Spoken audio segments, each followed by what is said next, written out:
வணக்கம் மக்களே, நான் உங்க ஐசன். அப்புறம் நான் தான் லூயி. நீங்க பார்த்துட்டு இருக்கிறது அனி பேச்சு. இதுதான் எங்களோட ஃபர்ஸ்ட் வீடியோ. இந்த எபிசோட்ல எங்களோட ரிவ்யூ மட்டும் இல்லாம எங்களோட பெஸ்ட் மொமெண்ட்ஸ் பத்தியும் பேச போறோம். அப்படியே டைம் வேஸ்ட் பண்ணாம வீடியோக்குள்ள போயிடலாம் வாங்க.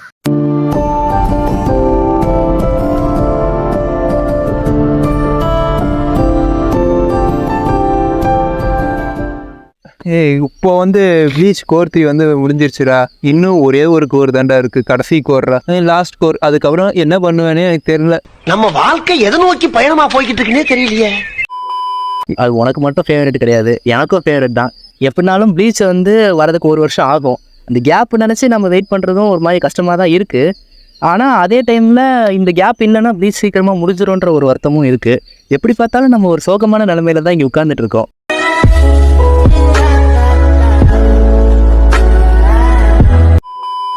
எனக்கு இது சோகமாக நினைவு இருந்தாலும் நமக்கு இந்த கோர் 3 ஒரு பிரமாதமான ஒரு வெற்றிகரமான சீரீஸாக அமைஞ்சிருச்சு. ஏன்னா 14 எபிசோடையும் நம்ம பக்காவாக அனிமேஷன் பண்ணி பக்காவாக இது பண்ணி தயாரித்து சமைச்சு கொடுத்துருக்காங்க. அதனால கோர் 4 பக்காவாக வரணும்னு நினைக்கிறேன். நீ என்ன நினைக்கிற? அப்படி கேளு. ஃபர்ஸ்ட் கோர் அண்ட் செகண்ட் கோர்லேயே ஒரு நல்ல அனிமேஷன் இருக்குது. பட் இது அதை விடையும் ஒரு பிரமாதமான அனிமேஷன் வந்தது. அது கூடவே ஸ்டோரியும் நல்ல ஸ்டோரி. அது மட்டும் இல்லாமல் நமக்கு எக்ஸ்ட்ரா ஒரு அடிஷ்னல் எபிசோட் 14th எபிசோட் வரும் நம்ம கனவுல கூட எதிர்பார்க்கவே இல்லை. ஆனால் அது ஒரு நல்ல எபிசோடாக நமக்கு அமைஞ்சிருக்கு. அதே மாதிரி ஃபைட்டுமே நம்ம எதிர்பார்க்காத ஃபைட்டு. ஒரிஜினல் கண்டென்ட் அவ்வளோ இருக்குது, நம்ம எதிர்பார்த்த கண்டென்ட்டுமே நல்லா எக்ஸப்ஷனலாக வந்திருக்கு. கரெக்ட் தான், நீ சொன்ன மாதிரி எக்ஸப்ஷனலாக வந்திருக்கு. அதே மாதிரி அது கூட சின்ன சின்ன சீன்ஸும் ஆட் பண்ணி அந்த மாங்கா பண்ண தப்பை இவங்க சரி பண்ண பார்க்குறாங்க பார்த்தியா. அதுவே எனக்கு என்ன பிக்கெஸ்ட் பாசிட்டிவ். என்னதுங்க நீங்க பிரதரா பூமரா? பூமர் மாதிரி பேசுறீங்க. கோர் 3 நிறைய சீன்ஸ் அந்த மாதிரி வச்சு அந்த இஷிடா வர்சஸ் இது இச்சிகோ வச்சு அவனோட அந்த ரைவல்ரி இல்லை, இவங்க எதிரி மாதிரி காட்டி கடைசியில் சேர்ற மாதிரி இது பண்ணி. ஏன்னா இதெல்லாம் மாங்கால இல்லாததால் இஷிடா கொஞ்சம் வில்லனாக இருக்க மாதிரி அனிமே ஒன்லி வியூவர்ஸ்க்கெல்லாம் இது ஒரு நல்ல சீரீஸாக அமைஞ்சிருச்சு என்ன கேட்டால். இது என்ன பிரமாதம்? இதை விட பெசலைட் ஒன்று இருக்கு. இந்த கோர் எனக்கு ரொம்ப பிடிச்ச மூமெண்ட்னா எபிசோட்னு சொன்னால் ஃப்ரெண்டு தான். ஏன்னா அந்த ஃப்ரெண்டு எபிசோடில் இவங்க 2 பேரோட ரைவல் இது ஃப்ரெண்ட்ஷிப்பு கூட இவங்க ஏன் இப்படி ஆனாங்க, அதுக்கப்புறம் அதோட எண்டிங் ஃப்ரெண்டோட எண்டிங் செம்மையாக இருந்துச்சு. ஏன்னா அந்த ஜூகோன்ற ஒரு வார்த்தை 2 பேருமே சின்ன பேஸ்பையும் பெரிய பேஸ்பையும் எக்கோ அடிக்கிற மாதிரி கேட்கும். கூட அந்த ஃபைட்டையும் பிரமாதமாக பண்ணியிருந்தாங்க. அந்த பேர்னிங் ஃபுல் ஃபிங்கர் இதெல்லாம் அனிமேஷன் அவ்வளோ கொட்டி கூட பேஸ்பியோட அம்மா சாகிறது இதெல்லாம் மாங்கால இல்லாததை இவங்க இதில் காட்டி ஏன் பேஸ்பிக்கு இவ்வளோ வெறுப்பு வந்துச்சு. அதே மாதிரி நிறைய இந்த கொஞ்சம் கொஞ்சமாக சீன்ஸ் ஆட் பண்ணி ஒரு டாப் டியர் எபிசோடாக மாற்றிட்டாங்க. இதெல்லாம் நடக்குமா நினைச்சேன், நடந்துருச்சு. சீனரியாக இருக்கட்டும், இல்லை அனிமேஷனாக இருக்கட்டும், இல்லை அந்த எமோஷனாக இருக்கட்டும், இல்லை அந்த வாய்ஸ் ரைட்டிங்காக இருக்கட்டும், எல்லாமே பெர்ஃபெக்டாக இருந்துச்சுடா. என்ன கேட்டால் இந்த கோர்லேயே எனக்கு ரொம்ப ஃபேவரட்டான எபிசோட்னா அதுதான். நீ என்னடா சொல்கிற? 3 விஷயம் மண்டையை நல்லா தீட்டி வச்சுக்கிட்டு கேள்றா. இன்னும் எனக்கும் எப்பவுமே பேஸ்பி அண்ட் ஜுக்ரம் ஒரு அன்ரேட்டடான ஃப்ரெண்ட்ஷிப். நம்ம என்னதான் இருந்தாலும் நருட்டோ சாஸ்கி இந்த மாதிரி எத்தனையோ நம்ம ஃப்ரெண்ட்ஷிப் பார்த்தாலும் இது ஒரு அன்ரேட்டடான ஃப்ரெண்ட்ஷிப் தான். பட் என்னதான் இருந்தாலும் அந்த எபிசோடுக்காக அவங்க போட்ட ஒர்க் இருக்கு பார்த்தியா, அந்த ஒர்க்கு சீரியஸாக ஒரு எக்ஸப்ஷனலான ஒர்க்கு. உலகத்தை அறிஞ்சிக்க அனிமேஷனே மற்ற எபிசோடு கம்பேர் பண்ணால் ஒரு டிஃப்ரெண்ட்டான ஒரு வைப்பு கொடுக்கும். அது மட்டும் இல்லாமல் இவங்க மாங்கால இல்லாமல் அந்த வைலன்ஸ் அவங்க அம்மா தலையை இவங்க பேஸ்பி கண்ணு முன்னாடியே அவங்க அம்மா தலையை சுடுறது நான் எதிர்பார்க்கவே இல்லை. எனக்கு அதை பார்க்கும்போதே கொஞ்சம் ஒரு மாதிரி ஃபீலிங் வந்துருச்சு. அது மட்டும் இல்லாமல் அந்த ஓஎஸ்டி அவங்க பேக்ரவுண்டில் போடுற அந்த மியூசிக்கு எமோஷனை தூண்டுற மாதிரி இருந்தது. கடைசியாக அந்த டைட்டில் கார்டு எண்டு போடும்போது கூட ஃப்ரெண்டு அந்த இடத்துல எண்டு மட்டும் ரெட் கலரில் போட்டிருப்பாங்க. அது என்ன பியூட்டினா மொத்த அழகையும் கூட பாத்தியா அங்க நிக்கிற நீ. நெக்ஸ்ட்டு எனக்கு ரொம்ப ஃபேவரட்டான மூமெண்ட் அப்படின்னு சொல்ல போனால் பேபி ஹோல்ட் யுவர் ஹேண்ட்ஸ். அதாவது நம்ம மயிரிங்கிறது ஒரு சைக்கோத்தனமான ஒரு யார் கையில் கிடைச்சாலும் ரிசர்ச் பண்ணக்கூடிய ஒரு எமோஷன்லெஸ் கிரியேச்சர் மாதிரி தான் நமக்கு காமிச்சிருப்பாங்க.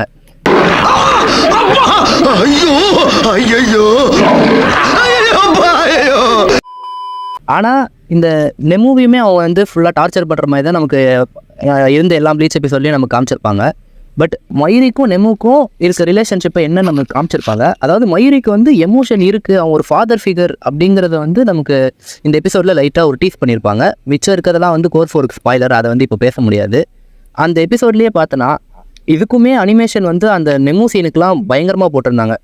பெர்னிடா ஃபைட்டு ஒரு சைடு இருந்தாலும் அது என்னதான் சிஜியாக இருந்தாலும் நெமு வர்சஸ் பெர்னிடான்னு வரும்போது அந்த இடத்துல அனிமேஷன் நல்லா இருந்தது. எப்பவும் சொல்கிற மாதிரி ஓஎஸ்டி ப்ளீச் குறை வைக்கவே செய்யாது. அந்த இடத்துல அந்த சாட் பீஜன் கிட்டத்தட்ட நான் அழுதுட்டேன், அந்த ரேஞ்சுக்கு இருந்தது. அதை வேற ஞாபகப்படுத்திட்டீங்க. நெஞ்சமெல்லாம் பொண்ணா இருக்கு தம்பி, மறக்க முடியல.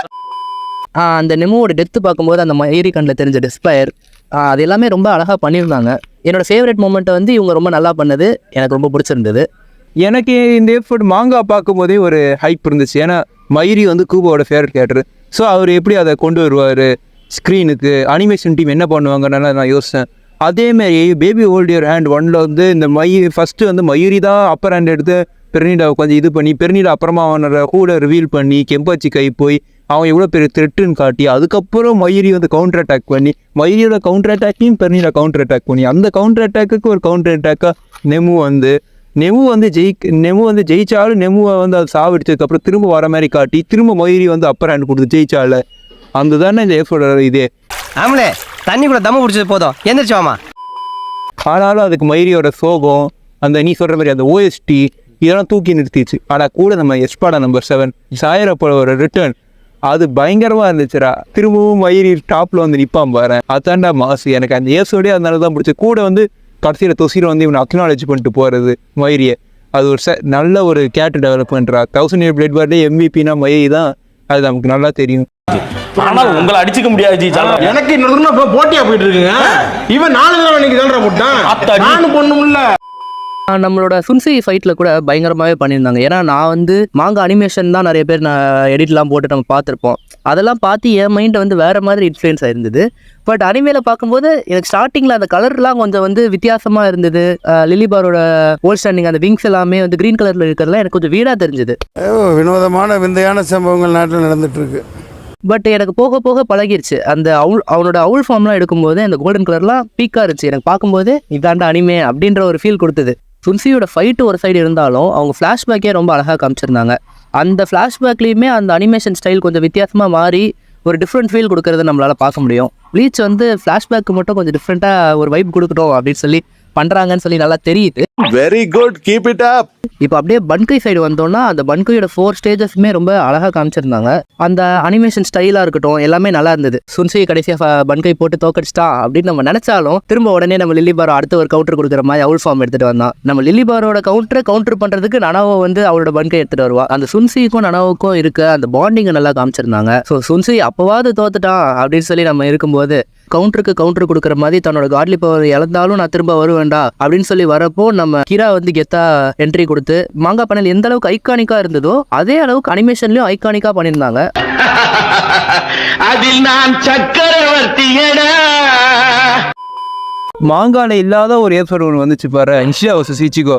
பெஸ்ட்டாக இருந்துச்சு பார்த்தியா? அந்த ஃபைட்டாக இருக்கட்டும், ரொம்ப ரேப்பிடாக ரொம்ப ஃபாஸ்ட் பேஸ்டாக இருந்துச்சு அந்த ஃபைட்டு. கூட இஷ்டாவோட ஒரு ஸ்டோரி நம்ம யாருமே மாங்கால பார்க்கல, யாருமே அந்த ஸ்பாயிலர் பார்த்துருக்க மாட்டாங்க. ஸோ இது எல்லாருக்குமே ஒரு புதுசா என்னுடைய பேஷனுக்காக நான் இதை தேடி பேசலாம். ரெஞ்சி வர்சஸ் இஷிடா ஃபைட்டோட ப்ரூட்டலாக போகாமல் கொஞ்சம் இதுவாக இருந்தாலும் நம்ம சீரீஸில் வந்து first full length original fight இதுதான் நினைக்கிறேன். இது அதோட இம்பேக்டை கொடுத்துச்சான்னு கேட்டால் என்ன கேட்டால் கொடுத்துச்சு. இப்போதான் நல்லா வார்த்தை பேசுகிறான், நிம்மதியாக இருக்குங்க இப்போதான். இதே மாதிரி நமக்கு மாங்கால இல்லாத இன்னொரு சூப்பரான ஃபைட்டு நம்ம ரெஞ்சி வர்சஸ் இஷிடா. ஆக்சுவலாக எல்லாருமே ரெஞ்சியை வந்து ஒரு வீக்கான கேரக்டர், ஸ்டாப்பபிள் கேரக்டர் அப்படின்னு சொல்லி மீம்லாம் நிறையா போட்டு பார்த்துருப்போம். பட் ரெஞ்சியோட ட்ரூ பொட்டன்ஷியலாக கூப்பை வந்து இதில் தரமாக காமிச்சிருக்காங்க. ஏன்னா நமக்கு மாங்கால ரெஞ்சியோட அந்த பன்கையோட ஸ்டார்டிங் ஸ்டேஜ் மட்டும் தான் நமக்கு காமிச்சிருந்தாங்க. அனிமேல பார்த்தோன்னா புது டெக்னிக்கு, ரெஞ்சியோட ஸ்கில் லெவலே இன்க்ரீஸ் ஆனதை நல்லா நம்மளால் பார்க்க முடியும். ஏன்னா இத்தனைக்கு ரெஞ்சி வந்து தன்னை அறியாமே கொஞ்சம் ஹோல்ட் பேக் பண்ணதுனால தான் இஷிடா வந்து தப்பிச்சான். இல்லைனா இஷிடா வந்து அப்போவே சாகக்கூடிய அளவுக்கு நம்ம ரெஞ்சி வந்து டேமேஜ் கொடுத்தாங்க. ஏன்னா அதில் போட்ட அனிமேஷனாக இருக்கட்டும், தன்னோட அட்டாக் ரேஞ்சாக இருக்கட்டும், எல்லாமே அந்த எபிசோடில் வந்து ஒரு டாப் நாச்சாகவே பண்ணியிருந்தாங்க. ரெஞ்சி மேலே மக்களுக்கு இருந்த அபிப்பிராயமே டோட்டலாக மாறிடுச்சு.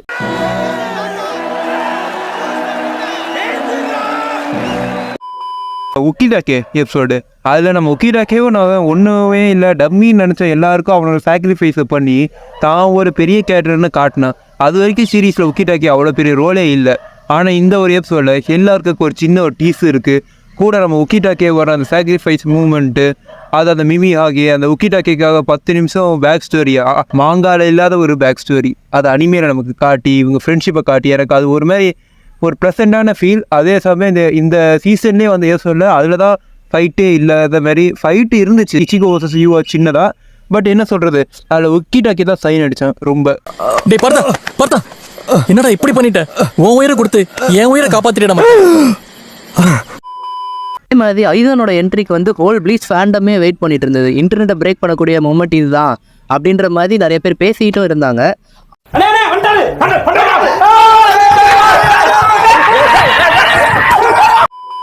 அதுக்கேற்ற மாதிரி ஐசனோட லுக்காக இருக்கட்டும், அந்த ஆர்ட் ஸ்டைல் மாறினதாக இருக்கட்டும், ஐசனோட கம்ப்ளீட்டட் ஹடோ நைட்டியாக இருக்கட்டும், அதே எபிசோடில் ஐசன் வந்து தன்னோட ஸ்பிரிச்சுவல் ப்ரெஷரை வச்சு ஃப்ளெக்ஸ் பண்ணுறதா இருக்கட்டும், அது மட்டும் இல்லாமல் நானாவோட சீனை கட் பண்ணிடுவாங்கன்னு நான் நினச்சேன்.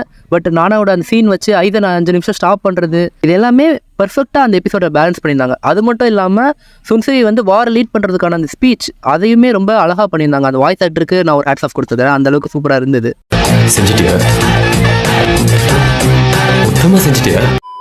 பொதுவாக ப்ளீச்சோட எபிசோட் டைட்டிலே டிஃப்ரெண்ட்டாக யூனிக்கான வேலை வந்து பொசிஷன் பண்ணுவாங்க.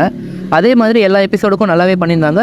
எண்டிங் டிரான்சிஷனும் அதே மாதிரி தான் இருந்தது. சோல் சொசைட்டி அண்ட் வாண்டர் ரீச் ஒன்றா சேர்ந்து அந்த எண்டிங்கோட கனெக்ட் ஆகுறது, அதெல்லாம் ரொம்ப நல்லா இருந்துச்சு. இல்லை நீ ஒரு ஆர்டிஸ்ட்னு அவ்வளோதான் கைஸ், இன்னைக்கு இதோட இந்த வீடியோ முடிஞ்சு. ஸோ அடுத்த ஒரு அனிபேச்சு எபிசோடில் உங்களை சந்திக்கிறோம். Until then signing off Ethan and Louis.